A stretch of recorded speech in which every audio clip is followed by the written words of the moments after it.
ओम वासुदेवाय नमः। आप सभी का मेरे YouTube चैनल पर स्वागत है। आज मैं आप सभी को कार्तिक मास में सुने जाने वाली कथा को सुनाऊंगी। आज आप सभी को मैं ये बताना चाह रही हूँ कि हमें कार्तिक मास में भगवान का गुणगान करना चाहिए, उनका ध्यान रखना चाहिए और भजन कीर्तन करनी चाहिए, कथा भी सुननी चाहिए। जिसके पास समय है वो, और जो आजकल के बच्चे बिजी हैं, टाइम नहीं है, तो वो पूजा पाठ कर ले और कथा भजन अपना मोबाइल पे भी सुन सकते हैं। तो आज मैं आप लोगों को कार्तिक मास की कथा सुना रही हूँ। एक बहुत समय पहले की बात है। एक साहूकार एक गांव में रहता था। उसके एक बेटा और बहू थे। बहू जो थी उसकी बड़ी ही कर्तव्य थी, सब काम ध्यान से बड़ा करती थी, एकदम सती थी। उसने प्रण ले रखा था कि किसी पराये पुरुष के सामने वो कभी नहीं जाएगी, और घर में हर प्रकार का वो सेवा भाव अपने ससुर का करती थी, भगवान का पूजा पाठ करती थी, हर चीज़ नियम निष्ठा से करती थी। जब कार्तिक मास का महीना आया तो उसने अपने ससुर से और पति से कहा कि मैं गंगा स्नान करूंगी और कार्तिक व्रत का मैं पालन करूंगी। उसके पति और ससुर ने कहा ठीक है। वह प्रातःकाल उठ के गंगा जी में जाती थी स्नान करने, क्योंकि उसका था कि कोई भी हमें देखे नहीं तो अंधेरे जैसा ही रहता था, तभी वो जाके स्नान ध्यान करके आ जाती थी। फिर तुलसी जी का पूजा, घर का पूजा सब करती थी और अपने दिनचर्या में लग जाती थी। उसी समय उस नगर का राजकुमार जो था वो अपने पिता से बोला, पिताजी मैं भी कार्तिक मास का स्नान करना चाह रहा हूँ इस साल, आप क्या बोल रहे हैं? तो राजा बोला, हाँ पुत्र, ये तो बहुत अच्छी बात है, जाओ तुम कार्तिक का स्नान करो। वह कार्तिक के स्नान के लिए वह जब वहाँ पहुँचा तो देखा कि घाट जो है थोड़ी गीली है। वह सोचने लगा कि मुझसे भी पहले कौन आके घाट पे दर्शन कर रहा है और गंगा जी का स्नान कर रहा है। वो बड़े इसी चक्कर में रहता था। एक दिन की बात है कि वह जब भी सुबह आता था वो यही देखता था। ऐसे करते करते करते ये जब 25 दिन निकल गए तो कार्तिक मास के 5 दिन ही बाकी थे। उस दिन वो और जल्दी आया तो इधर साहूकार की जो बहू थी उसे आहट लग गया कि शायद कोई आ रहा है, तो जल्दी से नहा के जल्दी जल्दी में वहाँ से निकल गई कि कोई उसे देख ना पाए। इसी जल्दीबाजी में उसके गले का हार और पैर की मोजड़ी वहीं पेड़ के पास छूट गए। जब राजकुमार आया तो पैर की मोजड़ी और हार को देखा तो वो इतना तो जरूर समझ गया कि कोई स्त्री ही है जो ये यहाँ पे स्नान करने आती है। उसने हार और मोजड़ी को ले लिया और पूरे राज्य में घोषणा करा दी कि जो भी जिस स्त्री का या कन्या का मतलब लड़की का जिसका भी ये मोजड़ी और हार है वो हमारे पास 5 रात के लिए आएगी। अब तो पूरे गांव में राजकुमार की थू-थू होने लगी कि ये कितना बेकार है कि इस तरह से ये कह रहा है कि 5 रात आके वो स्त्री उसके पास रहेगी। गांव वाले लोग सब उससे भला बुरा कहने लगे, लेकिन वो राज्य का राजकुमार था तो किसी की हिम्मत न थी कुछ बोलने की, और सब लोग अपने में खुसुर फुसुर कर रहे थे। जो साहूकार की बहू थी उसे तो पता था कि उसकी पैर के मोजड़ी और गले की हार घाट पे छुटी हुई थी।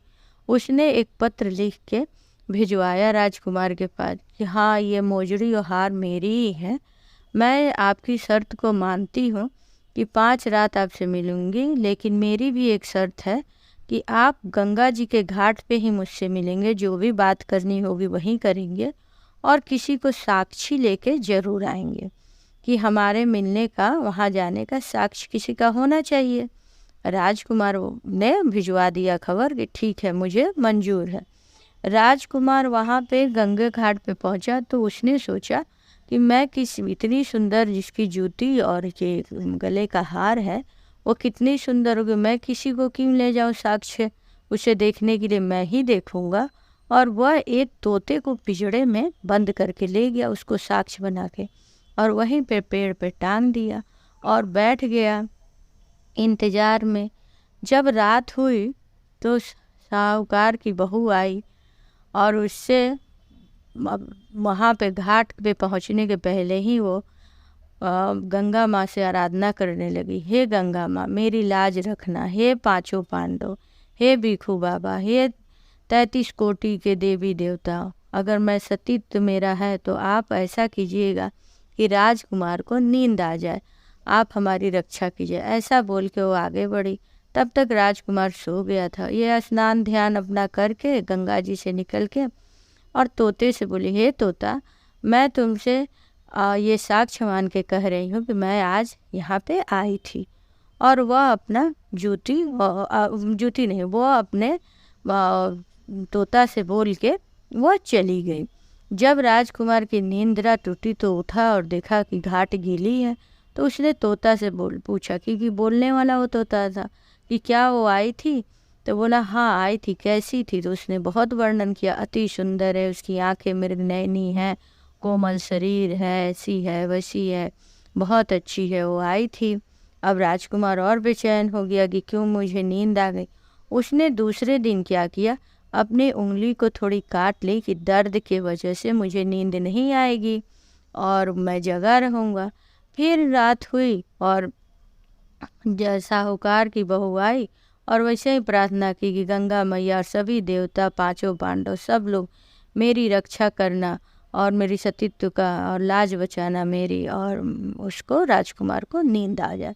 वह फिर वहाँ पहुँची, स्नान ध्यान कर ली और तोता को बोल के चली आई। फिर राजकुमार जगह, उसको नींद आ गई कि आई थी, तो बोला हाँ आई थी। फिर तीसरे दिन उसने आँख में मिर्ची डाल ली। फिर वैसे ही साहूकार की बहू सभी देवता का प्रार्थना करके आई और स्नान ध्यान करके तोता से बोल के चली गई। चौथे दिन उसने सोचा कि शायद मैं बिस्तर बिछा के यहाँ बैठ रहा हूँ, लेट रहा हूँ, गर्मी की वजह से नींद आ जा रही। वह सब हटा के ऐसे ही धरती पे बैठ गया, तब भी उसे नींद आ गई। चौथे दिन में निकल गया। पाँचवें दिन उसने क्या किया कि आग जला ली कि मुझे नींद ना आए आग के गर्मी से, फिर भी वो सो गया। 5 दिन बीत गए। तब वह बोली थी तोता से कि उससे बोल देना तुमने एक बहुत ही नीच हो और तुम्हें ऐसा नहीं करना चाहिए था। 5 रात मैं आई हूँ, इसका साक्ष्य तुम तोता हो। मेरी जूता और माला वो मेरे घर पहुँचवा दे। ऐसा बोल के वो चली गई। जब ये जगा तो ये सोचने लगा कि अरे मैं तो 5 दिन, एक दिन सो गया, एक दिन मैंने उंगली काटी, तीसरे दिन आँखों में मिर्ची डाली, चौथे दिन मैं ये बिस्तर हटा के बैठा, 5वें दिन आग जलाए, फिर भी मैं उस देवी का दर्शन ना कर पाया। उसके सतीत्व का उसको आभास हो गया कि बड़ी ही सती औरत थी, उसके भगवान ने स्वयं रक्षा किया है।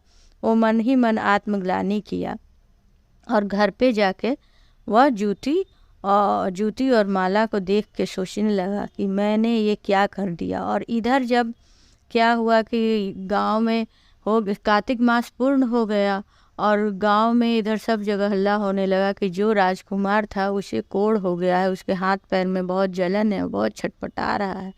तब राजा ने पंडितों को बुलाया, वैद्य को बुलाया। तो पंडितों से पूछे कि ये रोग क्यों हो गया। तो सब पंडित बोले इसने एक सतीवती स्त्री के प्रति अपना ऐसा बुरा विचार रखा था, उसके सतीत्व को नष्ट करना चाहा, इसलिए इस प्रकार इसका दुर्दशा हो रहा। आप जाइए और उससे कहिए कि वो स्नान जब करे तो ये धर्म की बहन उसे अपना माने और उसके स्नान किए हुए जल का थोड़ा सा भी इसको मिल जाएगा जो भी, तो उस पे इसके शरीर पे लगाने पे इसका जलन समाप्त होगा और इसका रोग दूर होगा। लेकिन ये धर्म की बहन उसको माने तभी ये संभव।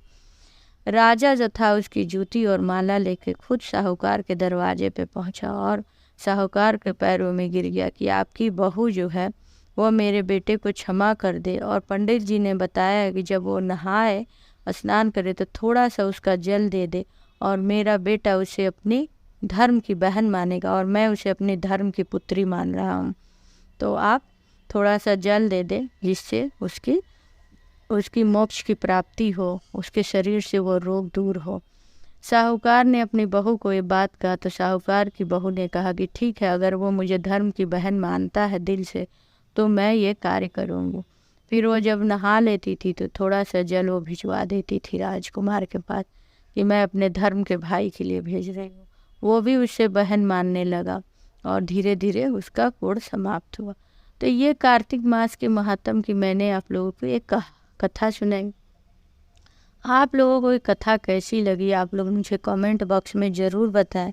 लाइक करें, सब्सक्राइब करें। और मैं हमेशा एक बात कहती हूँ कि भगवान का हमेशा हमें गुणगान करना चाहिए, ध्यान धरना चाहिए। आपके पास आजकल के बच्चों के पास टाइम नहीं है तो कम से कम मोबाइल में ही सुने। आजकल की औरतें हाउसवाइफ नहीं हैं, वर्किंग वूमेन है, उनके पास इतना समय ही नहीं रहता है। इस भाग दौड़ ज़िंदगी में भी बच्चे अगर इतना टाइम निकाल रहे हैं और वो सब पूजा पाठ कर रहे हैं और थोड़ा सा कथा सुन रहे हैं, बहुत अच्छी बात है। जैसे हम हर कार्य करते हैं वैसे ये भी हमारे जीवन का कार्य है कि हम भगवान को अपने अच्छे जीवन के लिए उनको थैंक यू बोलने का एक जरिया है।